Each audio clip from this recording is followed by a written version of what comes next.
तर नमस्कार मित्रांनो, आज आपल्या महाराष्ट्र कृषी दिन आहे. सर्व शेतकऱ्यांना महाराष्ट्र कृषी दिनाच्या खूप साऱ्या शुभेच्छा. आणि आपण पाहतोय आपल्या संबंध मराठवाड्यामध्ये बऱ्यापैकी पेरण्या ह्या चालू झालेल्या आहेत आणि हे काका पेरत आहेत उडीद आपण पाहतोय. आणि हे मागचे काका जे आहेत ते मागं खत पेरत आहेत सल्फेट. आणि आपण थोडीशी चर्चासुद्धा करणार आहोत बरं का मित्रांनो. तर हे काका इथं थांबलेले आहेत. राम राम काका. राम राम. आणि बी संपलेला आहे, सॉरी खत संपलेला आहे. खताचा पुरवठा करण्यासाठीच या भावाला इथं थांबवलेला आहे. बघा, हा सध्या कर्नाटकमध्ये कॉलेजला आहे आणि सुट्टीनिमित्त गावाकडे आलेला आहे. आणि त्या सुट्टीचा हा सदुपयोग काय करून घेतोय बघा, आपल्या शेतातील पेरणी करण्यासाठी मदत करतोय वडिलांना. आणि हे बघा, हे काका पेरत आहेत उडीद. हे बघा, एकदम दुरीतला तास असतो बरं का शेतकऱ्याचा, कसा एकदम दुरीतला. तर आता आपल्यासोबत हे काका आहेत. काका, सर्वप्रथम आपल्या आज महाराष्ट्र कृषी दिन आहे, त्या कृषी दिनानिमित्त तुम्हा सगळ्यांना खूप साऱ्या शुभेच्छा.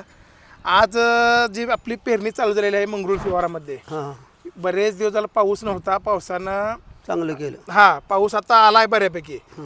तर कसं वाटतंय तुम्हाला सध्याच्याला? काय काय भावना आहे तुमच्या? आता पेरणी चालू आहे. पेरणी चालू आम्हाला समाधान आहे. समजा हा, एक नंबर झालं पेरणीचा. आता पाऊस नव्हता मग त्याच्यामुळे जाता पस्तोर आम्ही बसलो होतो. हा, आता पेरणी चालू झाली तर आता आम्हाला सुद्धा आनंद झाला. म्हणजे शेतकऱ्याचा सण वार हा पेरणीचा असतो ना, हा, बरोबर आहे का?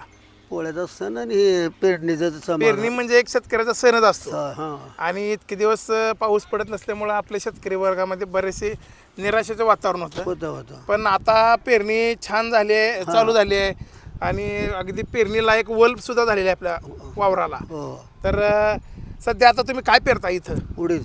उडीद. हा, बर. आणि म्हणजे आता उडदाचं कसं असतं, म्हणजे आता हे थोडंसं आपलं लालवट रान आहे. म्हणजे असं उडदाला जर समजा चांगला उतारा वगैरे घ्यायचा असेल तर त्याला काय रानाची रानाची गरज असते. म्हणजे रान तपासून चांगलं, हा, रान चांगलं काळं रान खताचं, म्हणजे आपलं शेणखत घातल्यावर असं उतार जास्त देतं. उतार जास्त देते असल्या रानाला थोडं कमी देतं. लालवट रानाला. हा. आणि आता जे आहे म्हणजे आता आपल्याला बरेचसे शेतकऱ्यांना ना की आपण दरवर्षी विमा उचलतो आपला पेरणीच्या थोडासा आधी. आपल्याला विमा भेटतच होता. अनेक वर्ष झाला आपण त्या विम्यावरती आपल्या पेरण्या वगैरे म्हणजे होत होत्या.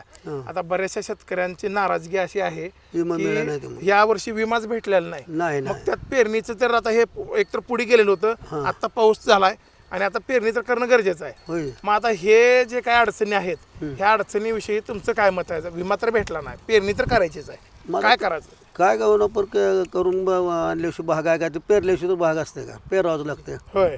परिमत यानं दिलं नाही ते ह्या वर्षी त्याने. पण आता आम्हाला काय होणार, लोकांचं ऋण काढून होणार पर अन्न भागच आहे. बघा, म्हणजे शेतकरी कायम ऋणात आहे. आणि त्या ऋणात राहण्याचं कारण सुद्धा हे राज्य शासन असेल, सरकार असेल, हे राज्यकर्ते असतील. कारण यांनी दरवर्षी शेतकऱ्यांना म्हणजे विमा देऊन पेरणीचा त्यांचा खर्च कसा निघत होता. पण यावर्षी मात्र एकतर पाऊस नाही, त्यातनं विमा पण नाही. म्हणजे यावर्षी अगदीच शेतकऱ्याला मुंडक्यावर सोडल्यावर होतं. बरोबर आहे. पण तरी पण शेतकरी ऋण काढून पेरतो, सण करणारच. बघा म्हणजे यांनी काय म्हणले, ऋण काढून सण करणारच. आणि पेरणी हा सणच आहे मित्रांनो शेतकऱ्यांचा. तर मित्रांनो, आपण जाऊयात आपल्या ह्या युवा शेतकऱ्याकडे. कारण तो इंजिनिअरिंग करतोय, परंतु आज त्याची इंजिनिअरिंगची कस लागलेली आहे इथं वावरामध्ये. तर मित्रा, काय सांगशील? आज तुझ्या शेतामध्ये पेरणी होते, एवढं उत्साहाचं वातावरण आहे, काय सांगशील तू? तर कृषी दिनाच्या आधी सर्वांना और आपल्या बांधवांना, आपल्या शेतकऱ्यांना आधीच हार्दिक शुभेच्छा. तर मी असतोय कर्नाटकला शिकायला, असतोय JEE करत आहे, इंजिनिअरिंग 12वीला आहेत. तर माझे पप्पा शेतकरीच आहेत. पण आपण असं नाही की शिकायलोत म्हणून आपलं शेत सोडलं पाहिजे. अगदी बरोबर. शेत ही आपलं मूलभूत आहे, गरज आहे. बरोबर आहे. शेतापासूनच आपल्याला अन्नधान्य सगळं मिळते.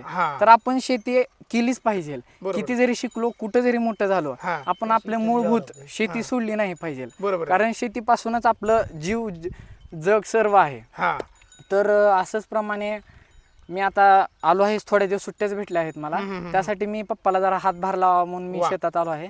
तर पप्पा आता आमचं ही पण आहे काय, नर्सरी आहे, तर आम्ही झाड पण विकतो तो रोपं तेन. तर आता पप्पा त्यासाठी गेले आहेत, तर मग आता बघण्यासाठी कोण, तर आता मला यावंच लागते, कारण माझं शेत आहे म्हणल्यावर मला बघावंच लागते. बरोबर आहे. आजकाल युवा पिढी शेत ते नकोसं वाटते, बाहेर हिंडायला फिरायला आनंद मज्जा तीच आवडते, पण आपण शेतात ही काम करणं हे खूप गरजेचं आहे. अगदी बरोबर. आणि ही सगळ्यांना माझी एक सूचना आहे की आपण यावं शेतात, घाम गाळावून काम केलंच पाहिजे. तुला सुद्धा घाम भरपूर आलाय बरं का, कारण हा घाम तुझा जो काही कष्टाचा आहे ना, ह्या घामाचा एक तरी थेंब दरवर्षी ह्या शेतात ह्या वावरात पडावा. कारण तुझे वडील 12 माही इथं घाम गाळत असतात, परंतु तुझा एक तरी थेंब याच्यात पडला ना, तर हीच खरी त्यांची शिकवण असणार आहे आणि येणाऱ्या युवा पिढींसाठी हे खूप मोठं उदाहरण असणार आहे मित्रांनो. तर हा होता मित्रा, तुझं नाव सांगितलं नाहीस. माझं नाव आहे शिवरत्न अनंत उपासे. हा मी मंगरूळ मधलाच आहे. हो माहिती आहे मला, परंतु तुझं नाव माहिती नव्हतं. तर बघा, हा शिवरत्न म्हणजे खरंच अगदी रत्नाप्रमाणे आहे, आपल्या वडिलांना हा मदत करतोय. तर मित्रांनो, आपण जगाच्या पाठीवर कुठेही गेलो, अगदीच बाहेर देशात जरी कुठे असलो, तरी आपल्या या जमिनीची, या काळ्या आईची नाळ मात्र आपण कधीच तुटू देऊ नये. याचं उत्तम उदाहरण म्हणजे हा शिवरत्न. हा बाहेर कर्नाटकला असतो शिकायला, परंतु आल्यानंतर नेहमी मी बऱ्याचदा पाहतो हा शेतामध्येच रमलेला असतो. म्हणजे इंजिनिअरिंग करतोय तिथं JEE परंतु JEE ना, हां JEE परंतु खरा कस लावतो इथं वावरात. तर काका, आता राहिला शेवटचा प्रश्न, अगदी महत्त्वाचा बरं का.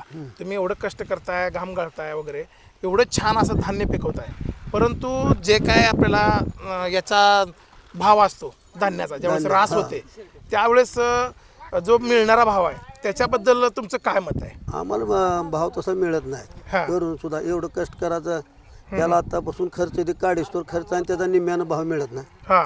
मग ते आम्हाला परवडाच कसं ते. तरी साधारण एकरी आपलं शेवट म्हणजे रास होईपर्यंत अंदाजे किती खर्च येतो तुमच्या हिशोबानं एकरी? तसं 10-15 हजार खर्च होते त्याला एकरी. बघा मित्रांनो, एकरी रास होईपर्यंत 10 ते 15 हजार रुपये खर्च होतो म्हणतात.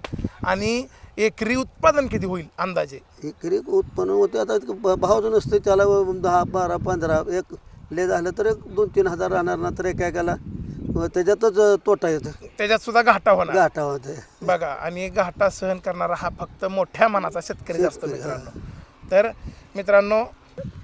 तर मित्रांनो हे होते काका, ज्यांच्यासोबत मी आज मनसोक्त गप्पा मारल्या, पेरणीविषयी त्यांच्याकडून जाणून घेतलं. पण त्यांचं म्हणणं येतं आहे की एकरी 15,000 रुपयाच्या आसपास खर्च येतो रास होईपर्यंत एका एकरचा, आणि त्याच्यातच एखाद्या शेतकऱ्याला 2-4 हजार राहतात, किंवा मग त्याच्यात सुद्धा घाटा येतो. तर घाटा हा सहन करणारा जगाच्या पाठीवर एकमेव असेल तर तो आहे शेतकरी. याचं जिवंत उदाहरण आज आपण इथं पाहिलेलं आहे.